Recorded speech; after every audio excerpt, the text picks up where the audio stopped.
ठीक है, अब जो भी है, आज हम स्टार्ट करेंगे थोड़ा सा आगे, फोर्सेस की चर्चा करेंगे सर्कुलर मोशन में इन्वॉल्व।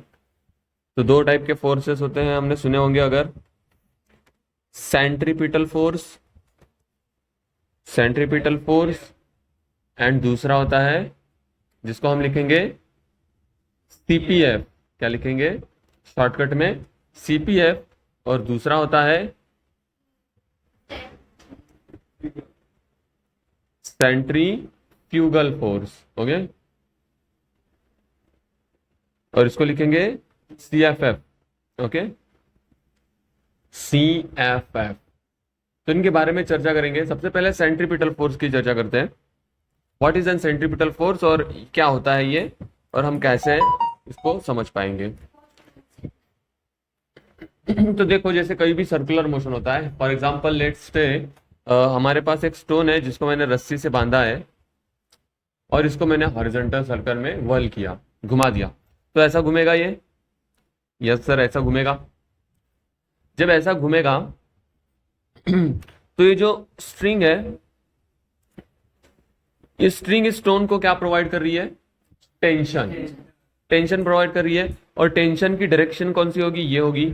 और tension is nothing but a force, it is type of force which is in string. अगर ये टेंशन ना होता, अगर ये टेंशन ना होता तो क्या होता? स्टोन कहीं गिर जाता, यानी कि सर्कल परफॉर्म नहीं कर पाता। सही कह रहा हूं? और इसको ऐसे वेलोसिटी होती है जिसको हम बोलते हैं टेंजेंशियल वेलोसिटी। ठीक है, तो इस सर्कल को कंप्लीट कराने के लिए हमको दिख रहा है कि टेंशन बहुत नेसेसरी है। टेंशन क्या है? बहुत ज्यादा जरूरी है। अगर ये ना होता तो सर्कल परफॉर्म नहीं कर पाता। और एग्जांपल, जैसे हमारा सन है और इसके बगल में हमारा कोई प्लेनेट है। हमको पता है प्लेनेट सन के अराउंड सर्कुलर मोशन करता है। एक्चुअली वो एलिप्टिकल होता है, लेकिन थोड़ा सा सर्कुलर टाइप ही होता है, मतलब बहुत ज्यादा इलिप्स नहीं होता। उनके जो फोकस होते हैं बहुत पास पास होते हैं, तो नियर अबाउट सर्कल है। तो सर्कल करता है। इसमें भी हमको पता चल रहा है कि सन और अर्थ के बीच में कोई एक इनविजिबल फोर्स काम कर रहा है। रस्सी तो नहीं है वहां पे, स्ट्रिंग तो नहीं है बंधी हुई, लेकिन कोई एक इनविजिबल फोर्स है जो लग रहा है, जिसको हमने क्या नाम दिया है? Gravitational force. कौन सा फोर्स? इनके बीच में कौन सा फोर्स है? Gravitational force. तो हमको लगातार ये समझ रहा है कि अर्थ को सन ने पकड़ के रखा है ना? और earth is accelerating towards sun, and acceleration means force, because force is nothing but mass into, yes, so acceleration means there is force. Okay, और हमको ये भी पता चल रहा है कि अगर ये फोर्स जनरेट नहीं करता सन, तो हमारा अर्थ इसके अराउंड घूम नहीं पाता। तो इन सारी चर्चाओं से हमको क्या समझ में आ रहा है सर? और एग्जांपल ले लेते हैं। जैसे मान लो एक हमारा रोड है, क्या है, और यहाँ पे तुम स्कूटी लेके चल रहे हो। हाँ, अब तुम लोग तो घूमते ही रहते हो, तो स्कूटी लेके चल रहे हो जब, या बाइक या फोर व्हीलर, अब मान लो अब तुम लोग बड़े हो गए हो तो फोर व्हीलर चला रहे हो। हाँ, अब कैसे बनती है फोर व्हीलर यार? मान लो ये हमारी फोर व्हीलर है, तुम जब ऐसे चलाते हो तो ये कैसी रोड है? सर्कुलर है ना, तो आप सर्कल मारते हो ना। अगर आप सर्कल मार रहे हो तो आपके टायर और ये जो रोड है उनके बीच में क्या रहता है? फ्रिक्शन। फ्रिक्शन रहता है। अगर ये फ्रिक्शन ना होता तो भाई साहब खाई में चले जाते, है ना, गिर जाते खड्डे में। क्यों गिर जाते? बिकॉज अगर ये फ्रिक्शन नहीं होता तो ये स्लिप मारा जाती, स्लिप हो जाती। तो फ्रिक्शन क्या कर रहा है? इसको अंदर की डायरेक्शन में फोर्स लगा रहा है, पुल कर रहा है, और ये फ्रिक्शन के कारण हमारी व्हीकल सर्कल कर पा रही है। तो हमने ये पाया कि जब जब सर्कल है तब तब एक अंदर की तरफ की फोर्स की चर्चा कर रहे हैं अपन, मतलब टुवर्ड्स सेंटर। और ये सेंटर वाला फोर्स कुछ भी बन सकता है। जैसे इस केस में वो टेंशन है, इस केस में ग्रेविटेशनल फोर्स है, और इस केस में वो फ्रिक्शन है। तो इन फोर्सेस को ही जो सर्कल कराने में काम आते हैं और टुवर्ड्स सेंटर एक्ट करते हैं, उनको हमने नाम दिया सेंट्रीपिटल फोर्स। ये कोई नया फोर्स नहीं है, ये हमको समझ में आ रहा है। ये कोई नया फोर्स नहीं है, ये ऐसा फोर्स है जो टुवर्ड सेंटर लग जाए। अब ये कोई भी जगह ले सकता है, जैसे पहले में टेंशन ले लिया, दूसरे में ग्रेविटेशनल फोर्स ले लिया, और तीसरे में फ्रिक्शन ने ले लिया। So centripetal force is not any new force, है ना। जैसे इलेक्ट्रोमैग्नेटिक फोर्स एक नया फोर्स है, कुलम्स फोर्स जो चार्जेस के बीच में था वो नया फोर्स है, ये कोई ऐसा फोर्स नहीं है। ये हमको बताता है कि centripetal force means the force which is act towards centre of the circle.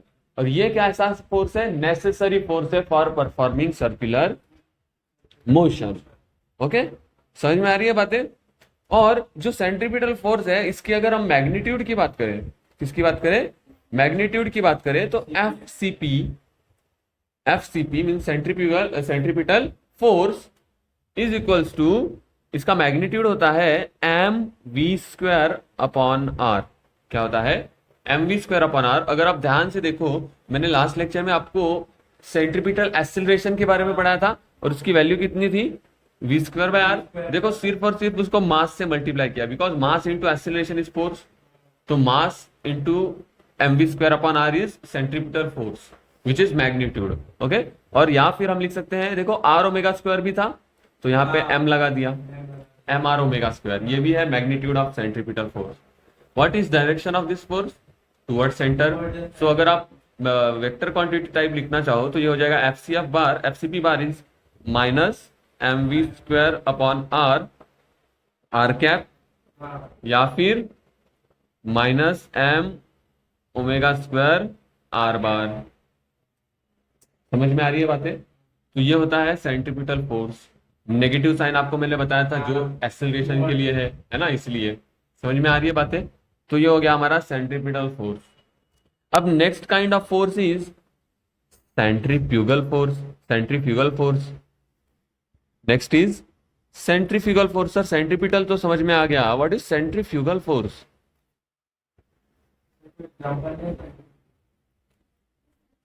मान लो, क्या करो, मान लो आप मेरी गो राउंड में बैठे हो, जो झूला ऐसा गोल गोल घूमता रहता है, एक एक्सिस के अराउंड ऐसा घूमता रहता है। जैसे हमारे यहाँ पे घोड़ा रहता है, उस पे बैठ जाते हैं बच्चे लोग, है ना।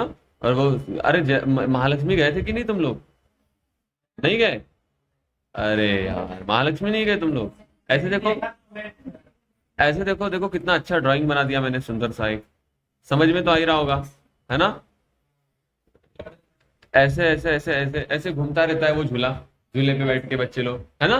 तो यहाँ पे क्या होता है, मान लो जब इसको स्टार्ट करता है जो झूला वाला है, इसको घुमाता है, काफी रफ्तार में घुमाता है, तो अब बैठे मान लो चीटा बन के उधर बैठ गया, तो क्या फील आता है जब घूमता है, तो चक्कर आता है बस।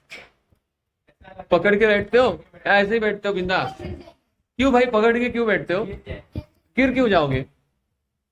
ऐसा लगता है ना कि कोई हमको बाहर की तरफ, लगता है कि नहीं लगता है, झूठ मत बोलना, सच बताना, लगता है ना कि हमको कोई क्या कर रहा है, बाहर की तरफ फेंक रहा है। एक्चुअल में कोई पकड़ के फेंक रहा है क्या, लेकिन फिर भी फील आता है सर कि कोई हमको क्या कर रहा है, बाहर की तरफ फेंक रहा है। अगर वो एक यूनिफॉर्म स्पीड से घूमने लगे, मतलब एक फिक्स वैल्यू से घूमने लगे, तो आपको कुछ फील नहीं आएगा।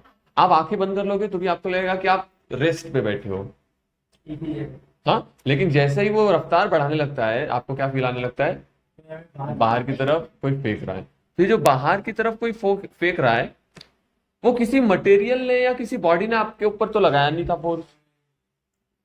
समझ में आ रहा है क्या कह रहा हूं मैं। अब ऐसा इमेजिन करो, ऐसा इमेजिन करो, ये हमारी ऑफिस है, ये क्या है हमारी, और ये हमारा चेयर है, यहाँ पे ये चेयर है, और इस पे मोंटी बेटे को बैठा दिया। अब मान लो तुम तीनों में से, तुम चारों पांचों में से कोई मोंटी है। मोंटी समझ में आता है ना, हाँ, मोंटी बेटा इसमें ही बैठा है। अब मोंटी को क्या किया हमने, ये इस जो हमारा रूम है ना, इसको बाहर से एकदम पैक कर दिया, मतलब रूम के बाहर देख ही नहीं सकता, उसको पता ही नहीं रूम के बाहर क्या है। और हमने क्या किया है, ये रूम को ऐसे अरेंज किया है कि यहाँ से जो रॉड निकली है रूम से चिपकी हुई है, और इस रॉड को मैं यहाँ से ऐसे घुमा सकता हूँ, मतलब ये पूरी की पूरी रूम ऐसे क्या हो सकती है, घूम सकती है, ऐसा समझ लो। अब मोंटी बेटा रूम में बैठा है, और उसकी जो चेयर है वो व्हील वाली है। कौन सी वाली है, व्हील वाली चेयर है। तो क्या होगा, हम इस चीज को धीरे धीरे एकदम स्लोली, हाँ मतलब बहुत ही इंस्टेंट निग्लिजिबल स्पीड से हम बढ़ाते जाएंगे, इसका रोटेट कर देंगे बहुत धीरे धीरे। तो क्या होगा, ये घूमने लगेगी, घूमने लगेगी। अंदर बैठे मोंटी को इसके बारे में कोई आइडिया नहीं होगी। हम उसकी स्पीड बढ़ाते जाएंगे, बढ़ाते जाएंगे, बढ़ाते जाएंगे, तो मोंटी क्या देखेगा कि वो जिस चेयर पे बैठा है वो चेयर कौन सी डायरेक्शन में सरक रही है, कहां सरकेगी, यहाँ यहाँ यहाँ की यहाँ। कौन से डायरेक्शन में? वहां आगे वाले 1 2 3 4 कहाँ पे सरकेगी? फर्स्ट की तरफ। मोंटी की चेयर कहाँ सरकेगी? इस डायरेक्शन में सरकने लगेगी। तो मोंटी तो टेंशन में आ जाएगा, बोलेगा अरे मैं तो एक रेस्ट रूम में बैठा हूं, मैं कहाँ बैठा हूं? एक रेस्ट रूम में बैठा हूं, और यहां पे क्या मालूम कौन, कोई भूत है क्या जो मुझे खींच रहा है पीछे की तरफ? उसको तो ऐसा ही फील आएगा ना। समझ में आ रहा है? लेकिन जो बाहर बैठा हुआ बंदा है, जो भी बाहर बैठा, उसको तो पता होगा ये क्या हो रहा है। This is due to rotation. तो ये जो मॉन्टी है, मॉन्टी, अगर मॉन्टी यहां पे न्यूटन्स लॉ ऑफ मोशन लगाएगा, तो न्यूटन्स के लॉ के हिसाब से पहला लॉ क्या है? What is first law of motion? Every object continues to be in state of rest और of uniform motion unless it is acted upon by external imbalance force. तो यहां पे क्या बोला है कि जब तक किसी पार्टिकल पे एक्सटर्नल फोर्स नहीं लगेगा, वो मूव नहीं करेगा, वो रेस्ट पे रहेगा। लेकिन यहां पे तो वायलेट हो गया फर्स्ट लॉ। अरे बिना फोर्स कोई लगाए ही मॉन्टी की जो चेयर है वो सरक रही है। इसलिए मैं पहले बात कर लेता हूं। तो इसलिए हम ऐसे फ्रेम को, मॉन्टी के फ्रेम को हम मिलेंगे नॉन इनर्शियल फ्रेम। क्या कहेंगे? Non inertial. इनर्शियल और नॉन इनर्शियल का फर्क क्या है? इनर्शियल फ्रेम मतलब जहां पे न्यूटन्स लॉ वैलिड है। हाँ, लेकिन यहां पे न्यूटन्स लॉ वैलिड ही नहीं है, वायलेट हो रहा है न्यूटन का लॉ। तो न्यूटन के लॉ वायलेट ना हो, समझ में क्या रहा हूं? न्यूटन के लॉ वायलेट ना हो, इसलिए हमने मॉन्टी को कॉल करके बताया, मॉन्टी बेटा तुम्हारी जो कैबिन है वो घूम रही है। तो मॉन्टी बोलेगा अच्छा, अब न्यूटन्स के लॉ को वैलिड करने के लिए वो क्या करेगा? मैं खुद से एक फोर्स को नाम दूंगा, जिसका नाम दे दिया उसने सेंट्रीफ्यूगल फोर्स। और उसने बोला ये फोर्स कहां लग रहा है? Towards away from the centre. और ये फोर्स जैसे ही उसने लगा दिया, जैसे उसने बोल दिया कि यहाँ पे एक सेंट्रीफ्यूगल फोर्स एक्ट कर रहा है जिसके कारण मेरी व्हील बाहर सरक रही है, अब ये जो फ्रेम है वो इनर्शियल बन गया। अब इसमें तुम न्यूटन्स लॉ क्या कर सकते हो? यूज कर सकते हो। समझ में आ रहा है? तो सेंट्रीफ्यूगल फोर्स कैसे जनरेट हो रहा है? ये एक सूडो फोर्स है, ठीक है। और ये फोर्स हमको अकाउंट में लेना पड़ता है ताकि वो हमारा फ्रेम क्या बन जाए? इनर्शियल बन जाए, या फिर हम उसके न्यूटन्स लॉ ऑफ मोशन लगा सके। समझ में आ रहा है? न्यूटन्स लॉ ऑफ मोशन क्या कर सके? हम इसको लगा सके। तो मैरी गो राउंड में भी जो बाहर की तरफ खींच रहा था, हम उसको नाम देते हैं सेंट्रीफ्यूगल फोर्स। अच्छा सर, तब क्या होता है जब हमारी चीजें यूनिफॉर्म घूमने लगती है? तब क्यों नहीं हमको बाहर फेंकने जैसा लगता? क्योंकि तब हमारा सेंट्रीफ्यूगल पिटल और सेंट्रीफ्यूगल दोनों भी एक दूसरे के बराबर हो जाते, बैलेंस हो जाते। समझ में आया? तो ये कहानी थी सेंट्रीफ्यूगल फोर्स की। अब सेंट्रीफ्यूगल फोर्स कैसा लगता है? Away from centre. Centrifugal force कैसा लगता है? Away from centre. तो पहले तो अगर हम इसकी मैग्नीट्यूड की बात करें तो एफ सी एफ का जो मैग्नीट्यूड है वो same to same F C P के बराबर होता है, M V square by R, या फिर M R omega square. Okay, और इसकी डायरेक्शन जो है वो अवे फ्रॉम सेंटर है। ओके, तो इसकी जो अगर हम वेक्टर क्वांटिटी की बात करें तो एफ सी एफ बार जो होगा वो होगा M V square upon R, और ये पॉजिटिव डायरेक्शन में होगा आर कैप, या फिर plus M R omega square, हम आर को एंड में लिखते हैं, M omega square R bar. तो देखो यहाँ पे प्लस है और सेंट्रीपिटल में क्या था? माइनस था। तो ये अवे फ्रॉम सेंटर है। हम क्या बोल सकते हैं? Directed away from centre. Okay, और वो क्या था? Centripetal force directed towards centre. Okay, समझ में आई बातें? कोई दिक्कत है इसमें? क्या कोई दिक्कत है इसमें? ओके, तो सेंट्रीफ्यूगल फोर्स के बारे में और क्यों तुम क्या कह सकते हो? It is a pseudo force. It is a pseudo force. We use this force in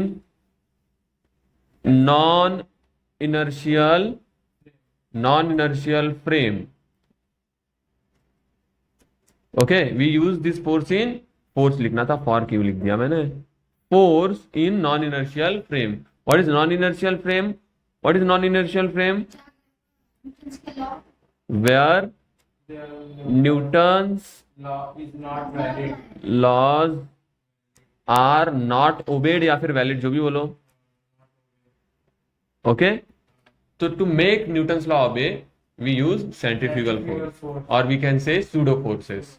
okay, बहुत सारे हैं, सेंट्रीफ्यूगल फोर्स ही नहीं है, सूडो कोरिलरीज फोर्स भी एक सूडो फोर्स है, तो आपको आगे चल के हायर एजुकेशन में पता चलेगा।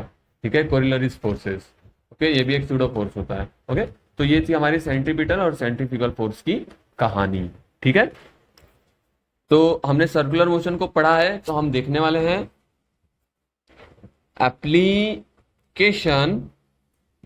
Application of UCM. Okay, what is UCM? Deformed circular. मैं सोच रहा हूँ इस चीज को नए नए टॉपिक नए लेक्चर से स्टार्ट करूँ, मीन्स इसको पॉज करके